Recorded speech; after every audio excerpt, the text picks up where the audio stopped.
Thank you for taking this moment to breathe and to listen to what can change your life forever. My name is Ragnar Zinikas, and I'm the founder of Startpreneurs TV, How to Dominate the Decade talk show, World Women Conference and Awards, and the creator of Koral Desk. My mission is to empower through education. And I want to thank you that you showed up today to watch this incredible interview with someone very special from all the way Hawaii. To really put this time, as we have 12 hours of time difference, it has been a struggle, but we made it. Today we're here and we are sharing our stories with you. So without any further ado, today we have the honor to talk with Corey Kayla. And who is really Corey? The biography was incredible, and I would not want to take away all of that magic that I was reading and trying to put in one sentence that who she is and what she does. And the only thing which I was thinking how to bring her with one sentence is that someone who is really, really important for your health, the knowledge about your health, healing, and let's hear her story now so she can really, really tell you who she is and why is she doing what she's doing. So welcome to the show. Who is Corey and why are you doing what you're doing? Aloha. Thank you so much for having me. I really appreciate being here today, and I'm happy that we were able to get it together for the timing. Who am I? Well, that's interesting because it's always an evolutionary process, right? We're always becoming. And then we have this core of who we are, and it's really this path of self-discovery, finding out who that core is, and then trying to live to the fullest potential with the gifts we've been given. And so that's an evolving and developing process. So, you know, as you say that you're reading, and it was hard to put it in a nutshell, I believe just like all of life, we have multiple facets. And at different times in our life, a particular aspect of who we are becomes more of who we identify with. So I have this thread through my life, you know, which is really health and wellness, but it's broader than that because we have multiple aspects of self. So we have mind, we have body, we have soul, and then we have spirit, right? So all of these aspects at different times in our life may come to the surface, and we live out that, say that drama on this stage of planet Earth. And as we live out that drama, we take these lessons with us. So what I've tried to do is blend all of these experiences into a way to really, like, you know, be able to work with individuals or groups when I'm educating, and be able to kind of look inside and see which one of those facets or which aspect of life is most predominant and in the forefront for them. And then we work from that place and try to integrate the rest of those aspects of the individual. Well, today we are going to talk all about domination, and we take a quite large time frame in a sense, which is decade. But let's also find out what is your purpose and passion in life, because you just gave us a lot of different angles. But what is closest to your heart? I think if I really, you know, go inside, what's closest to my heart is, of course, this planet and humanity, our interconnectedness and spirit, meaning everything that is, and our own, you know, getting really in touch with our soul and what our purpose is. So many people are really walking through life with these deep wounds, and every time we are wounded, we build a wall and we build another wall. And if we've been hurt in one area, or something traumatic has happened, or we have fear, we just, a lot of times from small time, right? From when we're little children and we have a very subjective reality. We don't have a lot of experience with the world. We're not able to really pull in other information from the broader world. It makes these deep impressions on us. And so at a very young age, sometimes we build these defenses to protect our heart. And by the time we come into adulthood, many of us are so out of touch with our mission, our purpose, who we are internally because of these walls. So my passion is really helping people transform those walls and take those walls down and going into those dark places and transforming that into this loving energy that is, it belongs to all of us. That's the great divine. That is what we are made of, is this beautiful, loving energy that we have available to us, but we often don't tap into. So many people are seeking that in a multitude of areas, but really it's, if we can sit and be with ourselves and go within and feel that around us, it's really, it's always been there. We just have built up so much resistance because of painful experiences. So that's my passion.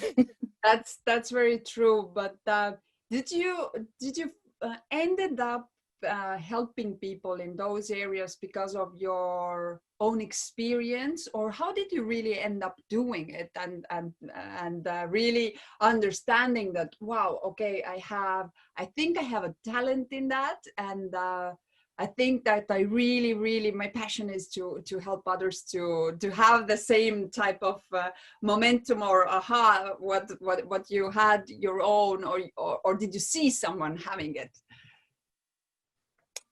Okay, I came in with it. You know, I was born with this passion to serve. I feel maybe the church, you know, I was raised in the Catholic Church, those ethics and morals, maybe. I know I was fascinated with saints and I wanted to be a nun. And I had all of these ideas because I really just felt this beauty of this mission to have this heart to want to help and give. So I know that that was always there. I had this dream of, you know, adopting all the puppies and kitties and all of the starving children and having a big farm. And I actually did have a little bit of a farm with that intention for about 10 years. Of course, it didn't end up working out the way I had thought. But, you know, I did have a lot of trauma growing up. So I was deeply wounded, you know, a rageaholic dad. I don't really like to talk too much because I love my family. I've healed a lot of that. But my mother was a severe alcoholic. And I was alone, an only child, and was, you know, traumatized, quite a bit of trauma. I had you know, I've had bouts with homelessness because of that trauma. And yet there's always been this sort of underlying belief and faith and hope that it was going to be okay. And what I've seen is that there's been people along the way that have come in and, you know, lent a hand. I guess that's what I can say. You know, there's been various teachers along the way that have kind of pointed the way. And I feel also that that was sort of my destiny as well. So with these multiple paths now at this point in my life, you know, I was an actress. I went to school and studied philosophy. I finished in behavior science with a master's. I has studied psychology and am part of the International Psychology Honor Society. I'm also an ordained minister. So all of these facets now are coming together. And, you know, I just started a talk show on a national news station. So that's really exciting. So it allows me to have a broader audience for these messages of, like, say, health and wellness. Because we are, you know, this body, mind, soul, spirit, teaching that nurturing of all those aspects. So of course there's health and nutrition, and there's meditation, and there's exercise, and there's spiritual practice. So whatever that is for you, accepting that we're part of this bigger whole. And then as we work on ourselves, that ends up transforming everyone around us with this rippling effect, because we're able to hold that truth. And so others see that truth, and just being in contact with individuals that are really on that path to truth, we can help inspire others. So we usually have, as this show was born because of COVID, to be really honest, then we always touch the topic in a sense that what have you seen, what has changed, or maybe it's something that has now gone even deeper, or the problems have really escalated. What can you say from the health point of view? What do you see happening with people, and what could you say about like the common challenges or health challenges that people are having now? So much in my thinking is this dominance of this Western mindset, actually. In Descartes sort of created this. So we see the world through our, lens, our lens of the world. And so in the West, we had our Western philosophers. Descartes was a materialist, although, he believed in God. There was this separation that we are very mechanistic, that we are a machine, that we operate like an automobile. And this was very much in alignment with the Industrial Revolution. But this shifted our consciousness and our mindset and how we view the world, so that medicine has started to break all of these parts down. Even in the West, for example, medical insurance doesn't cover dental work, as though somehow our teeth aren't attached to the rest of our body or aren't necessary. And yet individuals can get these terrible infections that, can even go into the brain if you don't treat your dental infection, right? Or we just pull them out, then we can't chew, then we have another problem, we can't eat, right? So not only in the physical, but this separating of the spirit and the emotions, and the emotions being compartmentalized into this little place called, mind, which is separate than body. And that's not true. So I think so much of what happens starts out, one, as emotions, because we have all of these chemical reactions in the body that can have a very negative or positive effect. These chemicals, when we get into a negative pattern of thinking, can actually become addicting for us. We can actually become addicted to this chemistry. And then we have, again, like I said, these wounding, and then these behavior patterns. So diet, right? And then that's a whole other box of confusion, because there's all these different ideas about diet. But, really eating, well, even if I say wholesome, that's subjective. How do we define wholesome, right? But organic, pesticide-free, GMO-free, nutritionally balanced. Now you can go to a bunch of experts and ask that. So a lot of times I'll look to Ayurveda for nutritional ideas, because on top of all of this, we're individual, and our needs are individual based on our own bodies, right? But I think there hasn't, especially in the West, up until very recently, hasn't been enough emphasis placed on diet and the importance of nutrition, or what emotions can do to us. And then you throw hormones into all of that, and it can be a mess. And we don't, even as children, we don't necessarily, unless you're in a special ed class, I do have a master's in special education as well, where you're dealing with children who aren't able to necessarily identify and work with emotions. We don't do a lot of deep, heavy work with youth at these impressionable ages as to, what do I do with these emotions? I'm so sad. I'm so angry. What am I feeling? And so we can lead into these very unhealthy emotional patterns that start to program our brain in these very negative ways. So it's a matter of really kind of an entire overhaul. One of the things I do, I'm also a behavior scientist, is work with behavior patterns. So the brain is very, you hear about brain plasticity. It's this idea that we can rewire these synapses and what's going on and actually shift and change our brain. When we do that, our chemistry changes, right? So it's a very intertwined system, but even the changing of the thought patterns can change our physiology, because then the chemistry changes, the way that we're able to absorb nutrients and the way that we're able to even take in our food. If we have a very healthy diet and yet our emotions are misfiring, for lack of a better word, we're not even going to be able to access a lot of these nutrients, right? If we're totally blissed out, I mean, you see it with children, like they can eat, I mean, I don't know that it's fine. I wouldn't say that it's fine. However, if you're eating with these negative feelings, you're not even accessing a lot of the nutritional value of these high frequency foods, for lack of better word, these superfoods. But if you're so depressed or you're so angry, your chemicals are all messed up. So how much benefit are you actually getting?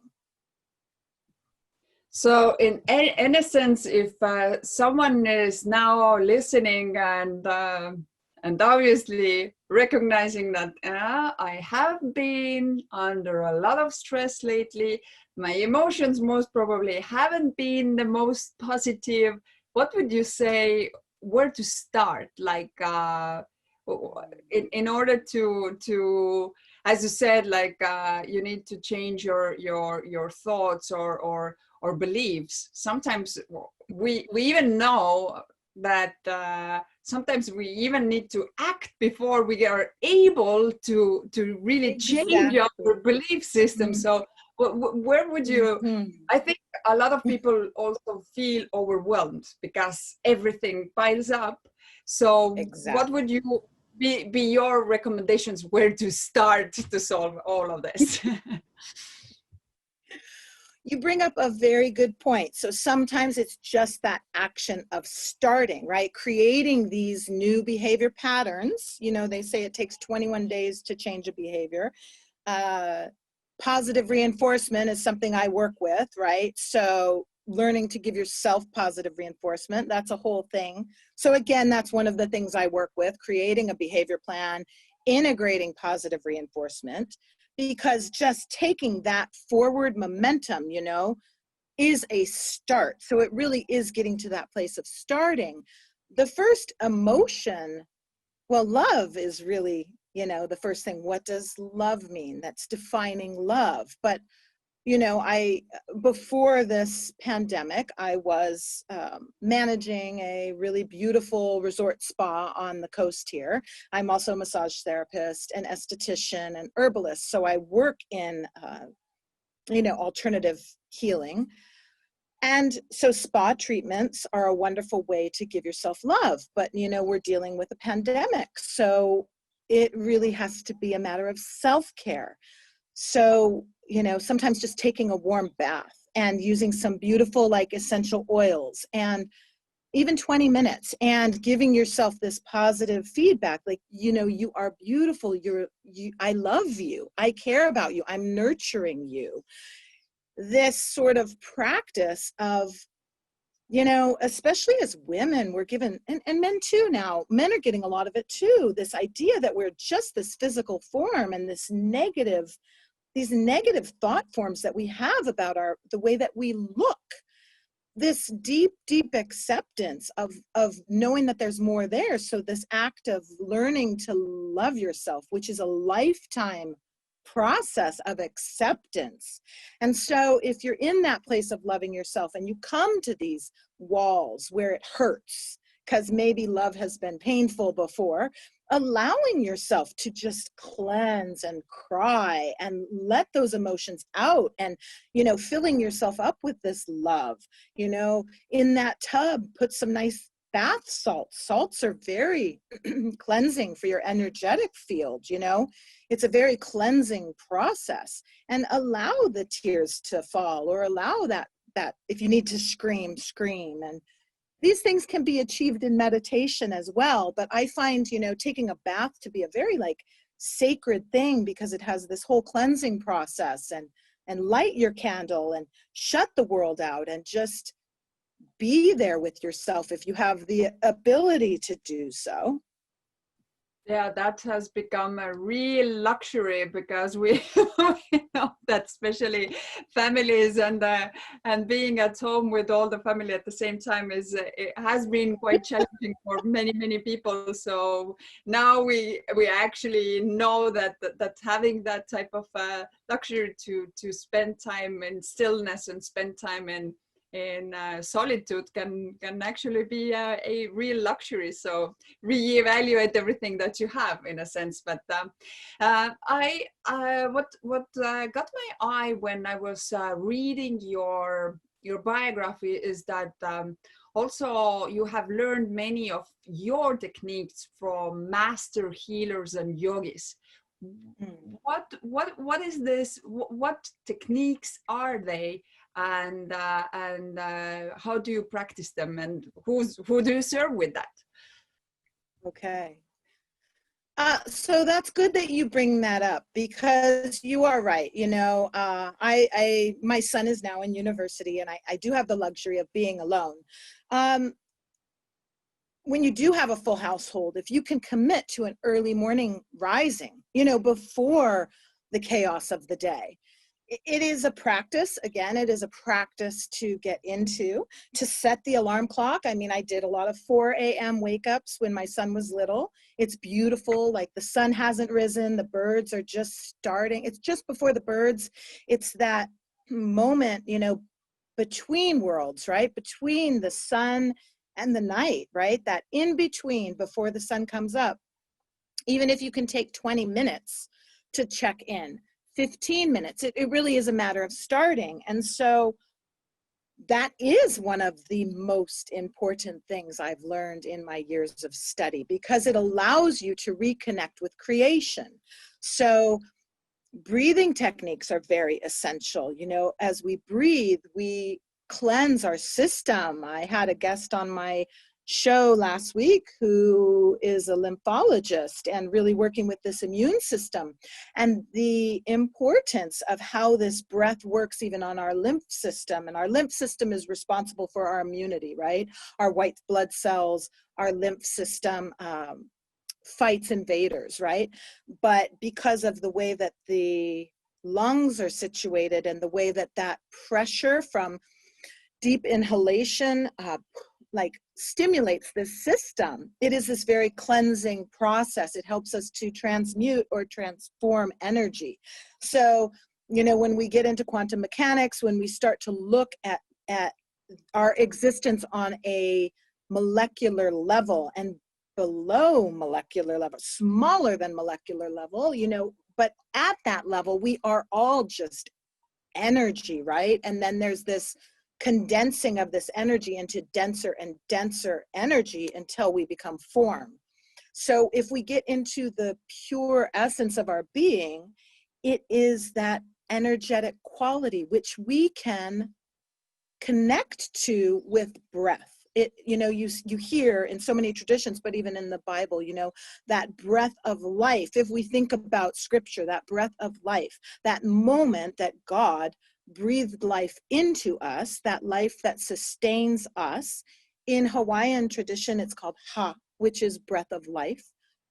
That is across the board in all, I mean, all of the traditions I've looked at. And yoga itself just means union. It's union with everything, union with the divine, union with ourselves, union with the planet. It is that we are all in union, and the way to connect to that union is through breath. So the asanas, the poses, the practice is all really to come into the body, discover those points of pain, breathe through the pain, so that we can be in a place where we can sit in meditation and connect with our birthright, which is our divinity, which is what our gift, our God-given gift. That's what separates. It doesn't separate us. That's the funny part. That's what connects us with everything. We say that's what separates us from other animals, but that's what connects us to everything, because this idea of, God, however you call the divine, is this omnipotence. And what that means is ever present, everywhere, in all existence. And that's in even, Judeo-Christian texts. It will say God is omnipresent, omnipotent, everything. How can God be everything all at once, everywhere? And it's through this breath and this energy. And that's the answer.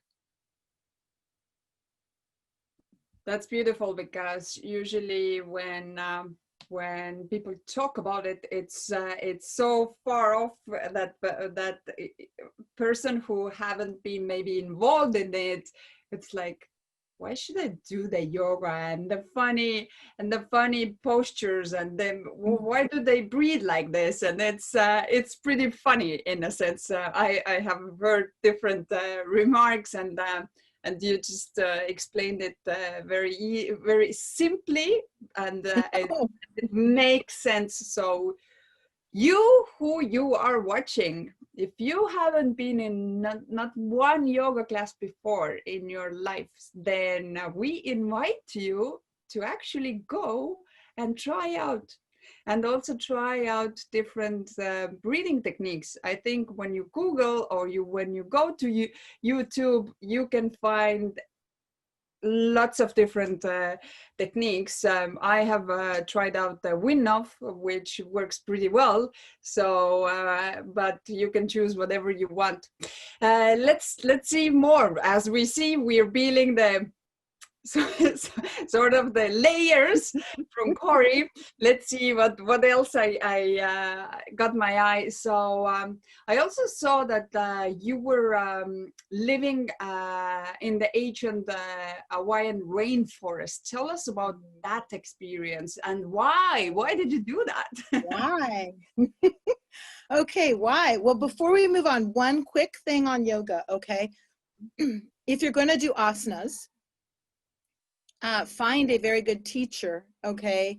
You want somebody who has a lot of years of experience. I gravitate towards Iyengar because it is a therapeutic yoga, and they're very stringent about their instructors.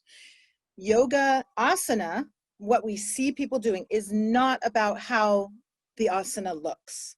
As a body worker, I get a lot of individuals that come into me injured because they were trying to do this beautiful stretch. It actually has nothing to do with how the posture looks, as long as you are doing it physiologically correctly, and only a very good teacher can show you that. So it's not a competition. When you bring up the breath is, so if you think about Lamaze, right, and childbirth, and these labor pains, and then they give you these breathing to move through the pain, that's what that breathing is, right? So that's what that breathing is in yoga. It's to move those places of pain. And you really do need a very well-versed, unless you're a dancer or you've been an athlete, you want to make sure that you're not trying, oh, I'm going to do this crazy headstand or twist, and then you come into me with your broken back. So you want to know that your instructor, that's why I say Iyengar, because it's a therapeutic yoga. So really know where your body is. If you want to go to that place of pain in that proper posture, not a place of pain because you're tweaking your back, trying to look like the girl on the cover of Yoga magazine. So I just want to point that out because it's very important. And yoga is everywhere. So really research, just like you want a good doctor, a good dentist, a good body worker, make sure your instructor has the chops before you don't want to put yourself in harm's way and then just be totally counterproductive. Okay, so the rainforest in Hawaii, again, that comes from my dream. So my mother grew up in the islands. So from a young age, I was going to come to the islands. She gave me the name Pi'ilani, which is a Hawaiian name. That was her best friend's name. And then I grew up dancing and surfing. I was in Southern California on the coast of, in San Diego. But it was my dream. I felt that my home was Hawaii. I had many, many dreams. I mean, about Hawaii, sleeping dreams, where I would see myself. And the farm in the rainforest, I was just called to the rainforest. I had wanted to do the farm with the children and all of the puppies and the kitties and create this beautiful sanctuary. And I think that is a little bit of a traumatic story for me, because I was forced to sell that property 2 years ago due to a multitude of factors. The sort of straw that broke that camel's back was when my partner kind of dug out on me. But there was a lot, and I started the land kind of pretty much on my own with my son, and he came into the picture later. I thought that we had this similar vision, and I think we probably did. He had a lot of growing to do. I had a lot of growing to do. But it was an ancient rainforest, and so the trees were 4,000 years old. I was about 10 miles from the crater of the most active volcano on the planet. I ended up, 2 years later, I can see where I ended up living out this archetype of this ancient Hawaiian legend of Hi'iaka and Pele. And Pele is the Hawaiian goddess of the volcano. I was very connected to that energy. So I lived there for about 10 years. And when I moved there, the crater collapsed at that point. And so the lava filled up into this big calabash, is what they would call this bowl of light that was in the puka hole center of Halemaumau crater, which is the big crater at the top. There's Kilauea Iki, which is this big crater, and then there's Halemaumau, which is this little puka or hole inside that crater. And that shelf collapsed about within a month of me moving there. It filled up, and it was very meaningful. I really connected with that energy. There were a lot of kumu teachers, spiritual teachers, kahuna, that I connected with. I worked in the volcano area in that rainforest, doing a lot of healing work. I studied la'au, which is Hawaiian medicine. I studied fish medicine, which is down in the water, with traditional Hawaiian healers. I was blessed to be there. I had this beautiful spiritual ceremony with my partner, at midnight by the crater. It was full of lava, so there was this red glow, and we had these ancient ohia trees, which are an endemic species that are only here in Hawaii.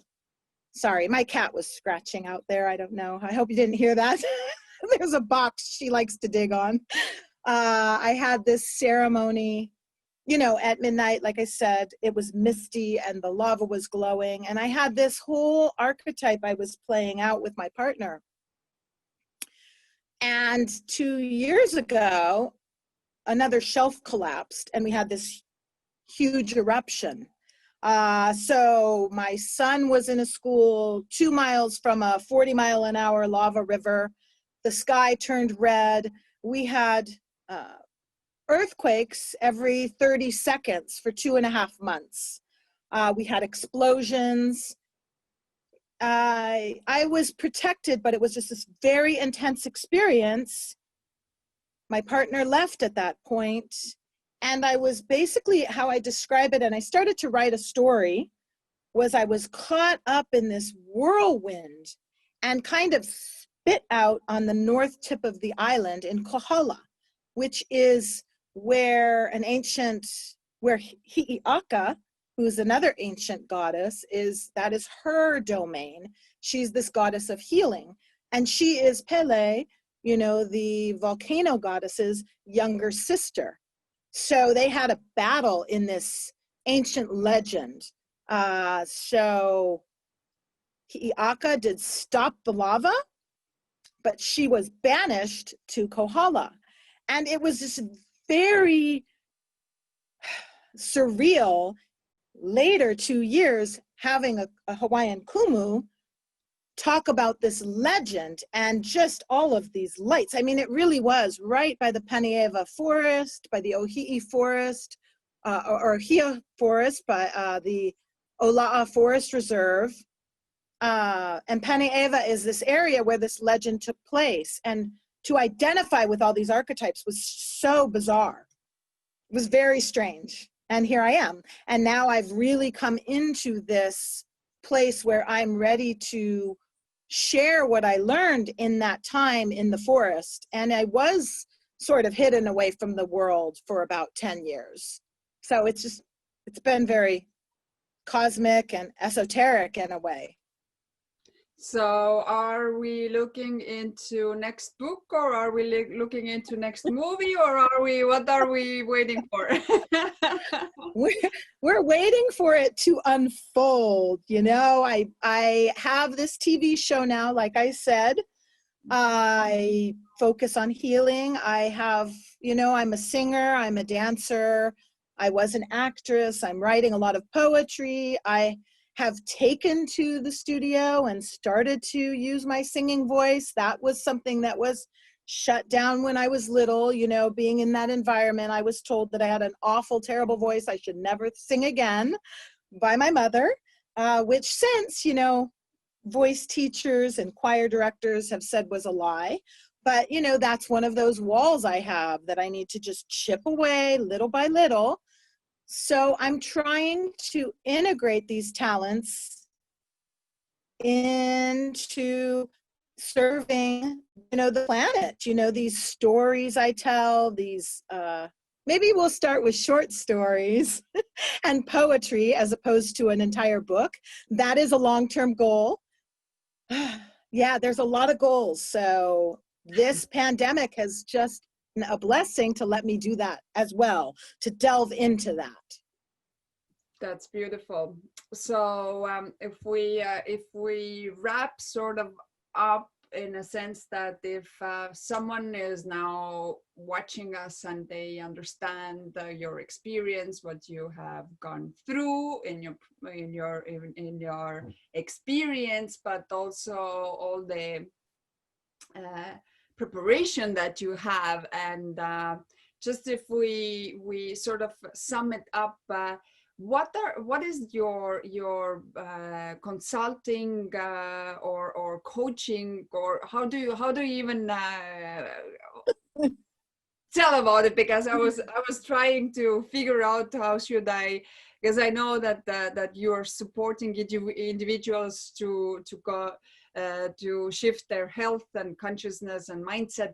Is that a sort of coaching type of thing, or what is it? Coaching, I've heard coaching. I've used the word consultant. Like I said, I did finish school with my master's degree in behavior science and special education. I worked with children with autism for a long time. So there's a very specific technique when you're designing a behavior action plan. So what I look at is that first, you know, I was talking about those facets. So everyone has this predominant thing that is facing them, that aspect that they're identifying with at that moment, that challenge, that wall, whatever it is that they're hitting. So like you had said, baby steps, and that is an approach in behavior science, just those baby steps, right? So really pulling that apart and seeing, you know, first writing those goals and then creating a behavior action plan based on a holistic approach. So what are our action steps? So coaching could be, you know, you could call it coaching. It's really helping unpack and take apart those pieces of where's our long-term goal, where are we now, what's your homework assignment, where's the underlying issues, what's preventing that, and how are you reinforcing this negative behavior in your life, or this wall that's preventing you from getting to that goal. So it is a process, but the idea is that it's a manageable, sustainable approach, as opposed to just, I'm going to do it and I'm going to push through it and I'm going to force it because I want that end result. And instead, understanding that just taking that forward action and putting into place these very manageable and easy to maintain practices for your particular life and lifestyle are going to give you that long-term sustainability that will allow you to transform in a very natural and beautiful way, as opposed to hitting it so hard and giving yourself that almost negative feedback that, oh, why did you mess up on your diet? Or how did you mess up? And why are you falling back into this old thing? Without understanding that, even in a behavior plan, we say, if you see an 80% improvement on your goals, 80%, that is enough to move us to the next behavior, because that's considered dramatic change. We're not perfect. Indeed. So what do you think, what the future will bring you personally and professionally? Oh, yeah, it's an interesting thing. I am open to the universe unfolding. I have hopes, I hope that I am able to, really just sustainability for myself, my being, for my son, so that he's able to develop into his beautiful, authentic and optimum self. So I am open to allowing the universe to unfold the way that God sees best for me. I guess that is my only goal, really. So before Corey is going to give us her 3 recommendations how to dominate the decade, I want to thank you who you showed up. You're still here with us, and hopefully you have made some notes. If not, go take your paper and pen, go back to this video and write down the action points that you can do today. And also, we would love to hear back from you. Please leave your comments and messages or questions below this video. Once this interview is premiered, we will make sure that we answer all your questions. So Corey, which are your 3 recommendations how to dominate the decade? All right, so how to dominate. First, looking within and take inventory. What are your goals? Write down your goals, put them on paper, look at them. Second would be taking an action towards those goals. COVID, the pandemic, has shifted a lot for a lot of people. As I said, I was full-time, managing a spa, working, doing massage, skincare. I had this online platform, but I wasn't pouring myself into it. The universe saw fit that this is the direction I need to move. Sometimes we become very attached to our comfort zone. It was very comfortable having a very secure job and knowing where I was going to go and understanding what my income was going to be. And wow, this is a complete surrender into the unknown. It's always a surrender into the unknown. We truly don't know what's out there. So maybe finding other ways in those goals to access our current situation and allowing yourself to evolve and change with the times, try to come out of resistance to change and security and look at it as opportunity as opposed to setback. Opportunity, sometimes it's 2 steps forward, 3 steps back. It becomes this tango. It becomes this dance. But just because there's a couple steps back doesn't mean you're not on the right path. It means you just may need to learn something and just adjust yourself a bit. And, you know, within all of that, be forgiving with yourself, you know, look at where this comes and don't be too hard on yourself. Wow, it's this vast expanse of opportunity and challenges and it's existence. It's not a snap, it's a process. So I think, and it sounds cliche, but really understanding that every bit of movement you make in a direction that you've set a course on, you know, you've set a course, every step on that course is momentum towards what you're going for. But don't forget that it's not a straight line. You've always heard it's a wave of like, wow, where are we going this week? Indeed, indeed, indeed. So, Corey, if someone has been listening now and they would like to connect with you, they would like to follow you, how can they do so? Oh, I would love that so much. You can check out my website. That's korigala.com. That's spelled Kory, KORIGAILA.com. I offer individual consultations. I offer guided meditation. I can create those behavior plans.